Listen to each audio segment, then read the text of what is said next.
So welcome to part 2 of the workshop series, fitting in the MZ. I'm hoping to get it done this week. I don't want it to drag on too long because I'll get fed up with it and just not do it because I want to ride it. So what I'm going to do today, get the seat off, get the tank off and look at the wiring and what have you. Try and get these indicators to work. Yeah, let's crack on with that. Don't know what we're going to find under all here, but we'll get it off and have a look.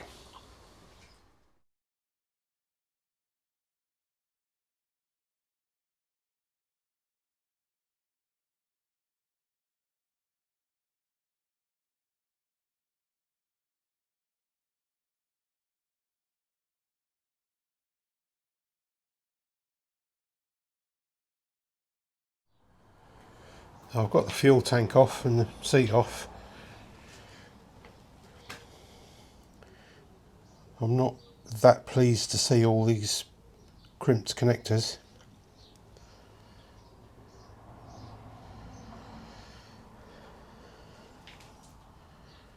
Yeah, not a fan of that.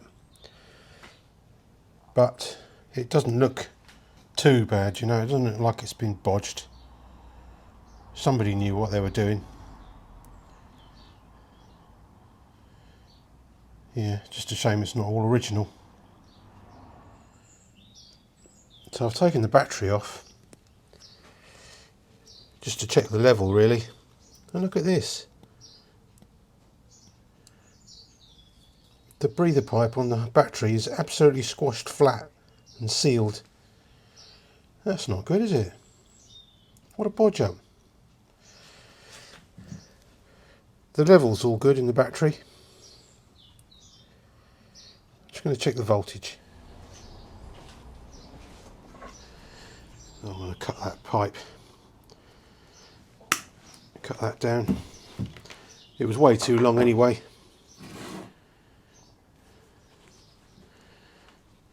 So that's that sorted. Just check the voltage.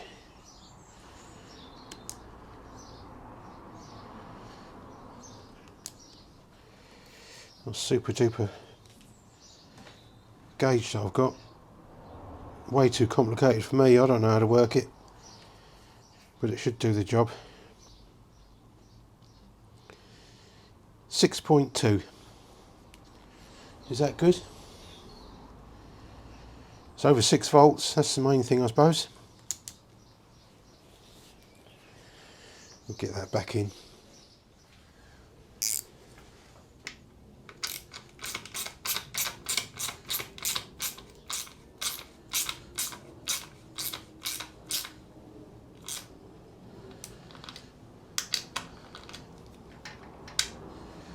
And that's the battery back in.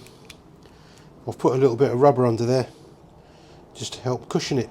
So I'm just having a look at the coil and noticed it's all loose, look. That's not good. So I'm going to whip that off and have a look at that. And I'm going to change this lead. I don't like a yellow HT lead. I found a bit of black HT lead. And while we're here, I'll whip the plug out as well and have a look at that. So I'll fix the coil. That was an easy fix. Just it hadn't been mounted properly. Nice new bit of black HT lead. Well, new second hand that I had in stock. Just going to whip the plug out and have a look, see what that looks like.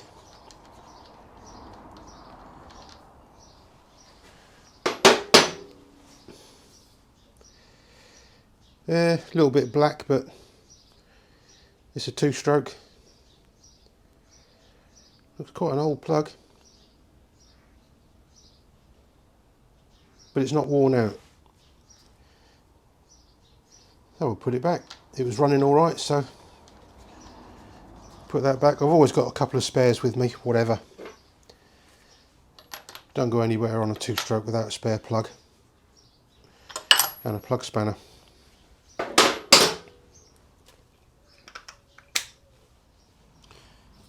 Look at this rear brake light cable. Just a thin white wire zip tied to the swing arm. I'm going to change that for a black wire and black cable ties, just so it doesn't look so bloody obvious.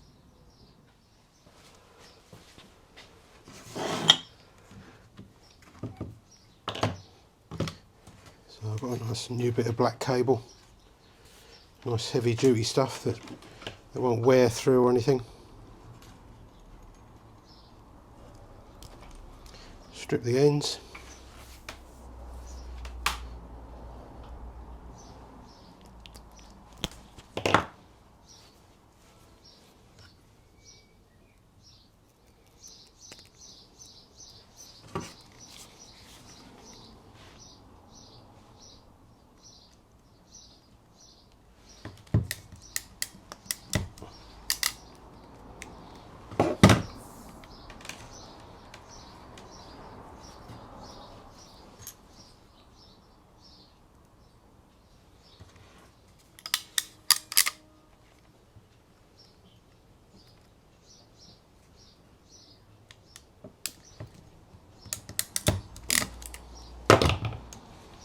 And there we have it.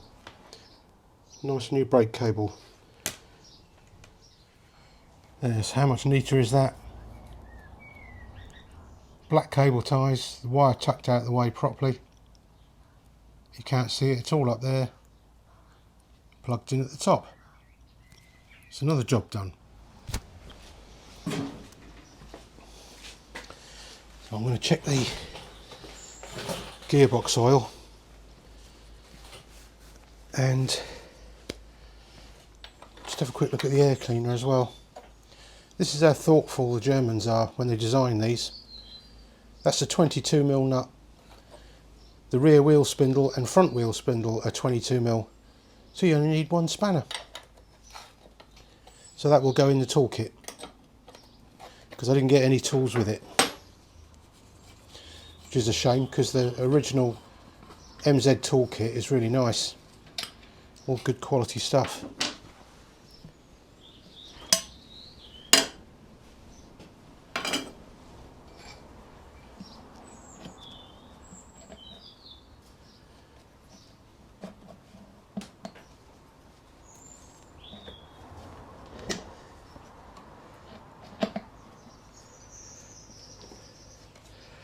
It will come out.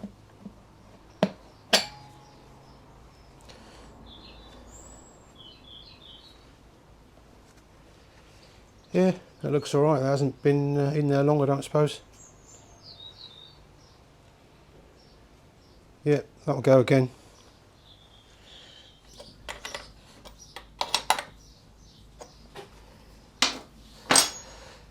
Alright, let's check the oil. So this screw in here on the side case is the level plug. So you just fill it up with gear oil until it comes out of this hole. So let's see if any come out. Yep, it's just dribbling out. It's nice and clean. Looks like nice fresh gear oil, so that is all good. I'm not going to mess about with it.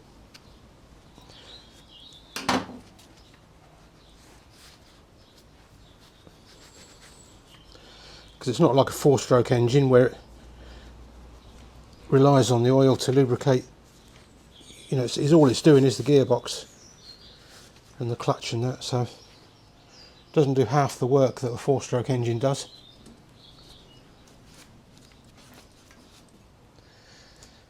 So we're really getting somewhere now. Right, I'm going to pull that carburetor off. I've got the carburetor off. It proved to be a bit trickier than I imagined to get off. I had to take the airbox out because the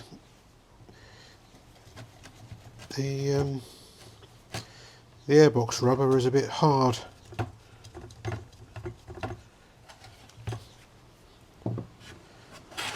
I couldn't get it to, it wasn't flexible enough to push it back.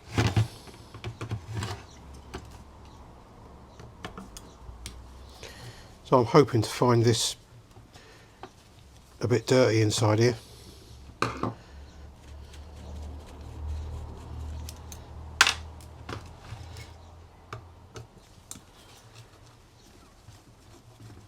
Which will explain the rough running.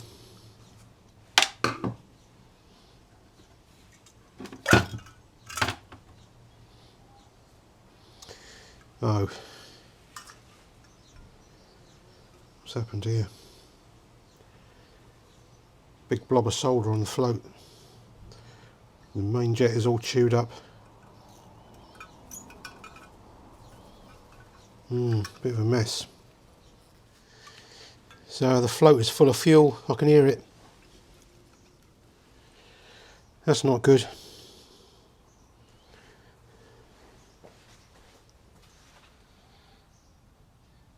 So if you can see that, it's obviously broken off at some point and been soldered back together again. And now it leaks, it's full of fuel. I can hear it. Let's take that pilot jet out and have a look at that.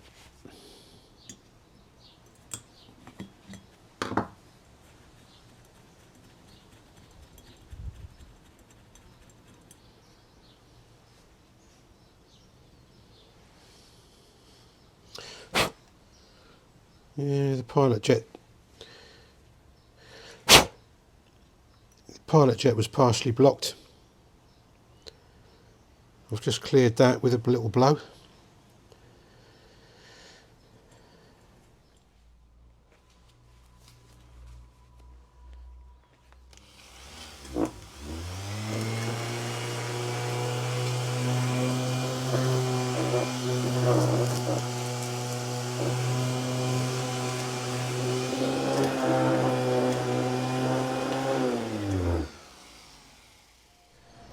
It would help if I put a bloody disc on there.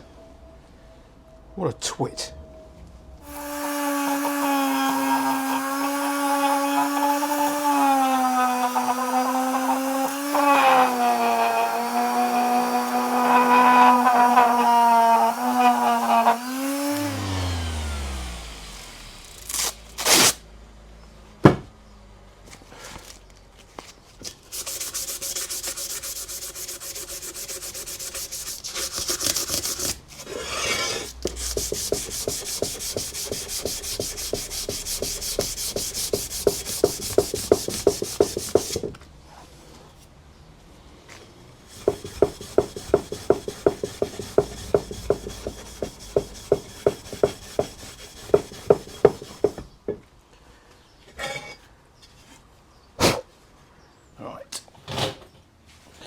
So the chain looks good.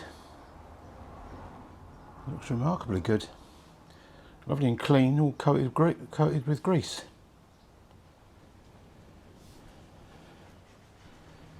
Yep, chain tension's pretty good. Points look alright, they actually look fairly new. There's virtually no burning on the contacts at all. Let's get the plug out so we can turn it over.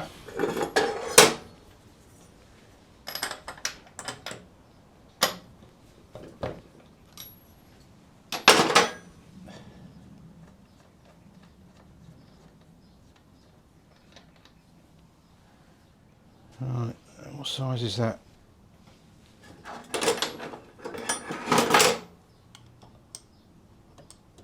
$13. So what we'll do, let's stick something in the plug hole so we can get top dead centre.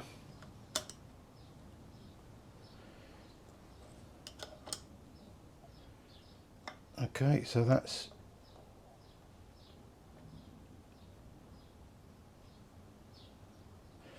TDC.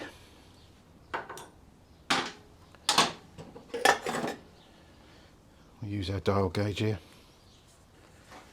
Oh, it's not a dial gauge, is it? A vernier. Stick that in there. It's quite a crude method of doing it, but it works. So that's TDC.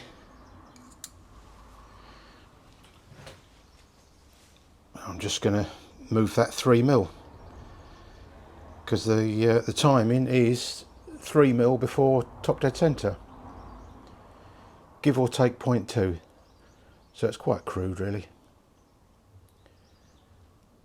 1, 2, 3. It's going to be about there. So that's when the point should open.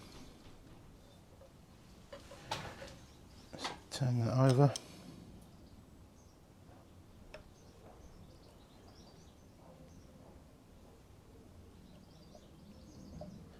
So the point should be opening just there. So to check that, I'm going to use the fag paper method.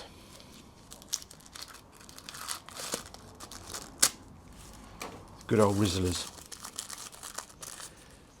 All you old boys out there, you'll know about these, won't you? Stick that in the points and just pull it, keep a pressure on it and turn until it pulls out.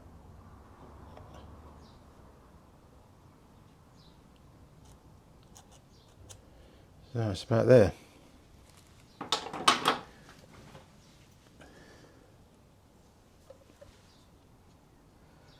Yeah, that's near enough bang on. Yep, it's within tolerance.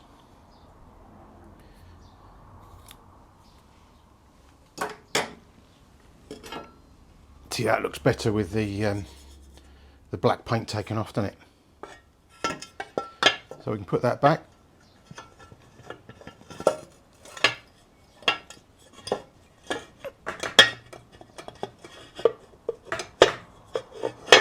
Cool, that just fits in there. Only just.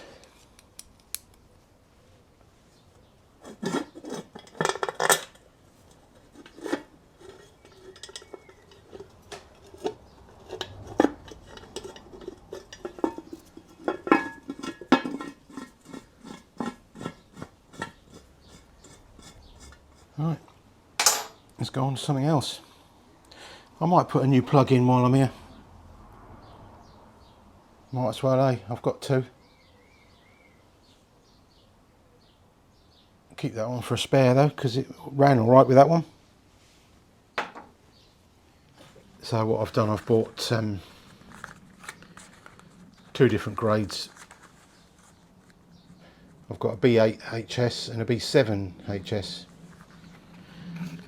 It's supposed to be a B8, but I'm going to put a B7 in because that runs a bit hotter and it's less prone to oiling up. I'll just check the gap. Should be 25 thou. Let's put that in there like that. 25 thou. So modern electronic ignition engines are always got a bigger gap, but these old things with points, 25 thou.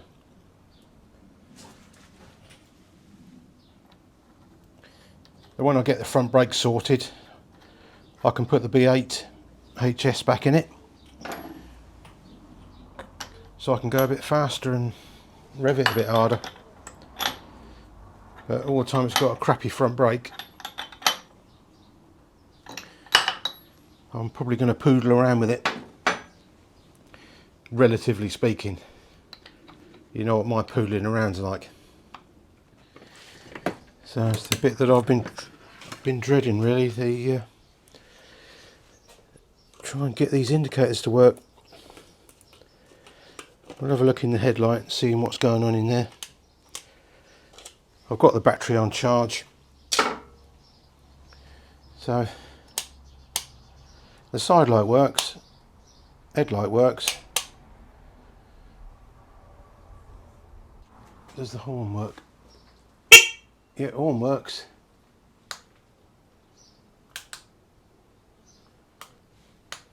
I've got no indicators.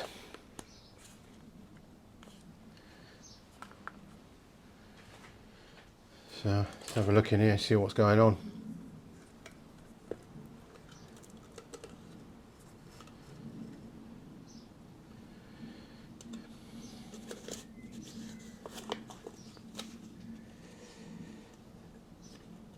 Can't see any wires detached. Yeah, somebody's had a good go at the electrics, haven't they? I don't know what that one is that's just floating around in there. It might be an earth. It would help if I could see. My eyesight is shocking. So I finally got to the bottom of these bloody indicators. I took the flasher unit apart. As you can see, I've now buggered it up. But it wasn't working properly anyway. The bulbs are okay, is all it is. So I've got a new flasher unit from the local bike shop. My little bike shop, he's an old school bloke, and he had a 6-volt flasher unit. Amazing. So as all it was is just a combination of dodgy wires, where someone's been bodging all these wires, and corrosion in the lamp housings, corrosion in the switch. So now we've got indicators. Oh, there we go. So the switch is still a bit dodgy.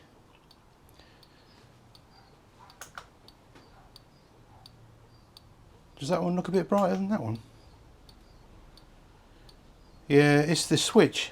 It's the indicator switch.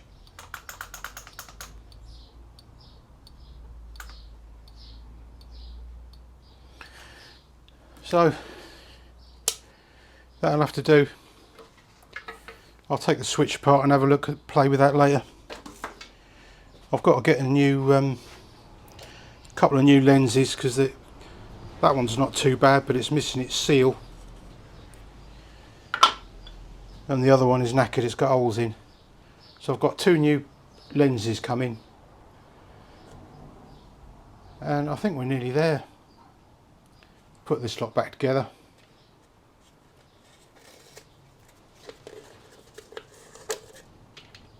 I've charged the battery up. So all we're waiting for now is the float for the carburetor. I've ordered a new air intake hose, which was all perished and split. We don't want that messing up the mixture. I've got a new air cleaner coming just because they were cheap enough. This one, it's seen some action. It's probably alright, you know, it's not filthy, but they're only like £8. There's one good thing with these, you know, the parts aren't expensive. So I've probably spent £50 so far. Oh no, that doesn't include the tyre, does it? The tyre was about £50, so I've spent about £100. So I want to call that quits really. I don't really want to spend any more if I can help it, because it doesn't go with the ethos of a cheap bike, does it? To spend loads of money on it. Yeah, so I'm going to call it there. We'll we'll catch up soon, hopefully with it running. Just going to go around and lubricate stuff, and a bit of ACF 50 all over the place does no harm whatsoever.